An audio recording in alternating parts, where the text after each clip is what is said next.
Bueno, ya estamos aquí con la presencia de Daniel Arroyo, ex viceministro de Desarrollo Social de la Nación, para analizar las medidas que se han tomado en este primer año del gobierno de Mauricio Macri en materia económica y el impacto social que estas han tenido. ¿Qué tal? ¿Cómo andas, Daniel? Muy bien, un gran gusto. Gracias por venir. Un gusto. Bueno, justamente estamos llegando, ¿no? Faltan pocas semanas para completar el primer año, ¿no?, de Mauricio Macri en el gobierno. ¿Qué evaluación haces, ¿no?, de las medidas que se tomaron, las medidas económicas, ¿no?, que se tomaron en este año? A mí me parece que el gobierno arrancó con una hoja de ruta que tenía cierta lógica, que era salir del default, resolver el tema de los buitres y en función de eso poder salir al mundo, salir del cepo cambiario. Creo que lo hizo demasiado rápidamente y que se le complicó, pero tenía esa lógica. Promover cierta actividad económica, abrir hacia el mercado. Creo que tenía una hoja de ruta y la fue llevando. Lo que pasa es que tenía solo esa hoja de ruta, me parece a mí, y no otra, y entonces no fue complementando con otras medidas y el impacto social ha sido muy negativo. Objetivamente, acá aumentó la pobreza y aumentó la desocupación en estos 10 meses, y diría que para mí ese es el punto clave y más crítico. O sea, ¿no te parece mal el esquema económico que se ha planteado, pero crees que no se ha trabajado adecuadamente en morigerar los efectos de ese esquema económico que se delineó? No, a mí me parece que algunas cosas había que hacer, que tiene que ver con un mayor vínculo con el mercado y promover determinadas actividades, pero que el gobierno cree en algo equivocado, que es el derrame. Trabajó sobre la base de que encaraba salida del default, salida del cepo cambiario, venían inversiones, las inversiones derramaban sobre el empleo. Esa fue la idea básica. Esa idea no funciona en la Argentina, porque lo que genera actividad económica no genera trabajo. Hasta acá no consigue inversiones, las que consiga eventualmente van a ser para soja, minería, sector financiero, y el trabajo está la construcción, el textil, el metal mecánico. Creo que tiene un diagnóstico equivocado, que hizo algunas medidas que había que hacer, pero tiene un diagnóstico equivocado y eso le desacomodó mucho la realidad social. También es cierto, ¿no?, que se heredó una situación económica muy comprometida, ¿no?, que exigía soluciones así urgentes, ¿no? Heredó una situación económica muy comprometida. Los últimos 4 años del kirchnerismo han sido realmente muy complicados en materia económica. En materia social, del 2011 al 2015 empeoró la situación. Yo creo que el gobierno tomó un enfermo con 39 grados de temperatura, tomó un enfermo complicado, pero le metió un ajuste encima y le llevó a 41 grados. O sea, tenía una situación crítica, pero no interpretó que tenía que encarar otras acciones. Nosotros siempre hablamos del Frente Renovador de salir del cepo cambiario en 100 días. No 100 días como una cifra mágica, sino que antes hacer un Consejo Económico Social, fijar metas de inflación, pautas de crecimiento, paritarias, y en función de eso salir. El gobierno salió, abrió, devaluó de entrada y entró en una espiral complicada. Decías, Daniel, que ha aumentado la desocupación y la pobreza. Hace no mucho salieron índices de pobreza realmente preocupantes, por arriba del 30%. ¿Se puede decir cuánto de esa pobreza es producto de las medidas de Mauricio Macri y cuánto es heredada? Porque antes no teníamos termómetro. Sí, el termómetro que teníamos era la UCA, el Observatorio de Datos Social de la UCA, que daba 29% de pobreza al comienzo del gobierno y que daba 32% ahora, o sea, similar al INDEC. Se puede decir que, en términos generales, hay algo parecido a 1.400.000 nuevos pobres en Argentina en estos meses. Yo diría que acá hay 2 datos. 32% de pobreza es 1 de cada 3 personas es pobre, pero en realidad en los menores de 14 años 1 de cada 2 es pobre. El problema argentino es que si miramos solamente, la cosa va a empeorar, porque en los más chicos hay más pobreza. Cuando crezcan, esto va a ser peor, hay que encarar otras políticas. Me parece a mí que el gobierno no ha tenido claridad respecto de qué políticas ha querido encarar. Sí ha tenido medidas compensatorias, extendió la asignación universal por hijo a los monotributistas, devolvió el 15% de IVA por la canasta básica de alimentos, aumentó el seguro de desempleo. Sí ha tenido medidas compensatorias, pero la pérdida de empleo, el parate de la construcción y el textil, el parate del sector informal ha sido muy fuerte y la compensación ha sido pequeña. Es el resultado complicado. El dato indudablemente es preocupante y es grave, ¿no?, el 32% de pobreza. De todas formas, cuando uno parece comparable al nivel de pobreza de otros países, ¿no?, de la región, y realmente cuando uno viaja, uno no ve semejante pobreza aquí en la Argentina como en países, no, ni hablar como Bolivia, incluso, bueno, Colombia no es un país que saliendo, ¿no?, de las grandes urbes tiene... No da la impresión de que quizás la metodología que se utilizó fue rigurosa o demasiado rigurosa.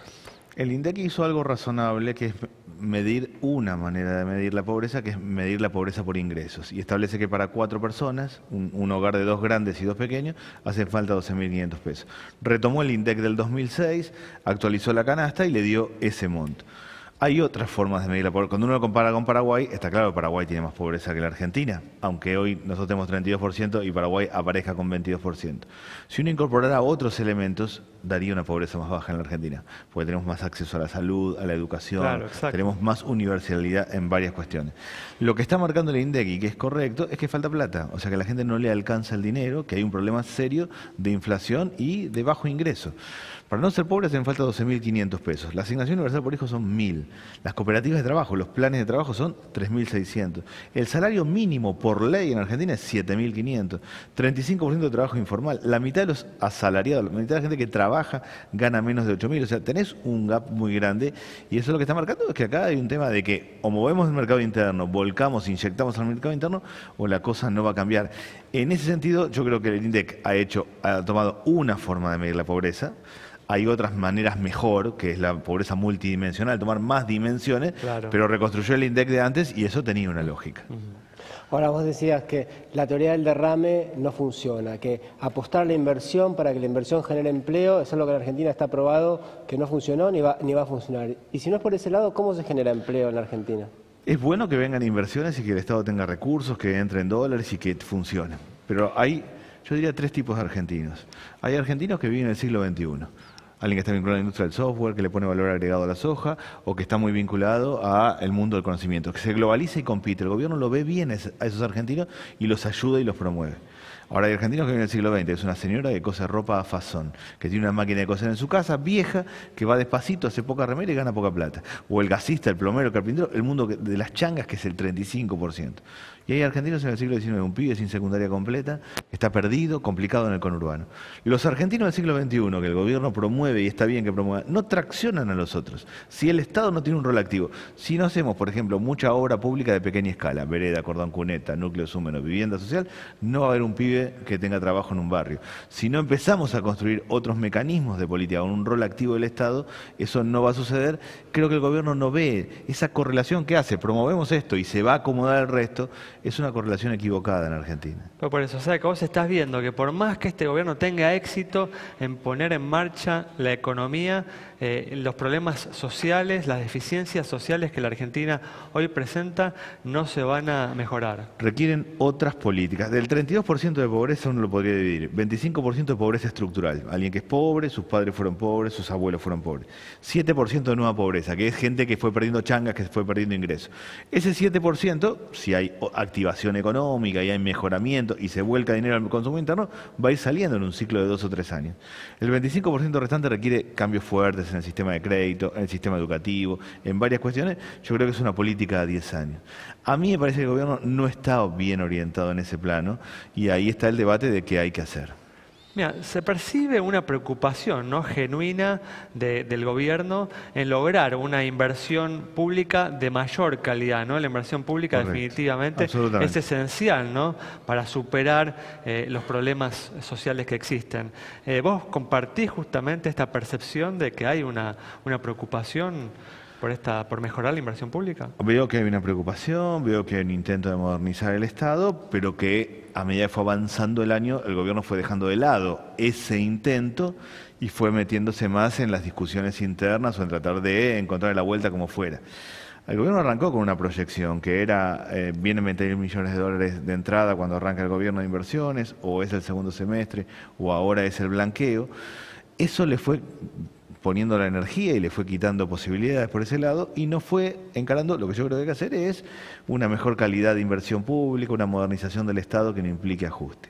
Si lo querés ver por el lado de la política social está agotada en Argentina. Yo sería muy cortito. Alfonsín puso en marcha la primera política social, que era las cajas PAN, entregadas 500.000 personas. Hoy hay 9 millones de personas. Arrancamos con 500.000 personas, hoy hay 9 millones de personas bajo cobertura social y tenés 32% de pobreza. Hay que encarar otra cosa por la economía. Definitivamente. Bueno, muchas gracias, Daniel. Gracias Nos a vamos ustedes. entonces con las reflexiones de Daniel Arroyo, ex viceministro de Desarrollo Social de la Nación, analizando la grave problemática social de nuestro país y los desafíos que afronta el gobierno, que van más allá de poner en marcha a la economía nuevamente. Nos reencontramos el próximo miércoles a las 20:30 aquí en Metro.